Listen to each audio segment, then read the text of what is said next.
أهلا بكم يا أصدقائي وحلقة جديدة من المسلسل الناجح المؤسس عثمان. كلنا شفنا الإعلان الثالث واللي الأحداث فيه عمالة بتتصارع وملامح الصراع بتوضح أكتر. تابعنا يا أصدقائي زواج هوليفيرا من أروهان أخيرا، لكن للأسف هوليفيرا مش هتلحق تستقر بهذا الزواج، بالعكس المشاكل هتزيد عليها أكتر.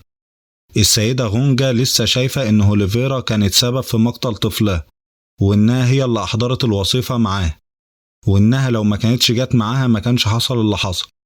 مش بس كده، السيدة بيجون بتحاول تسيطر على القبيلة، وبدأت تتقرب من السيدة غونجا وبتحاول توقع ما بينها وبين هوليفيرا، وبالتالي تدخل في صراعات مع القبيلة. كمان هوليفيرا هيتهموها إنها السبب في تمرد سقوط.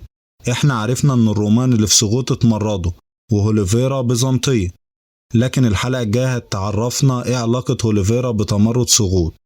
من ناحية تانية القائد لوكاس بيقابل السيد قراصي وبيعرض التحالف معاه، وإن لو اتحدوا مفيش قوة في العالم هتوقفه، وهيبان مع الوقت مصير التحالف ده. شفنا تمرد سقوط وده كان أول حاجة تحصل بعدها، وإزاي هيستغلوا القائد لوكاس لصالحه.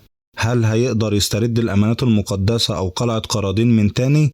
ده اللي هنشوفه الحلقة الجاية. كمان السيد قراصي هيتهم عثمان بالتقصير وهيطالب يكون السلطان زي ما بيتمنى.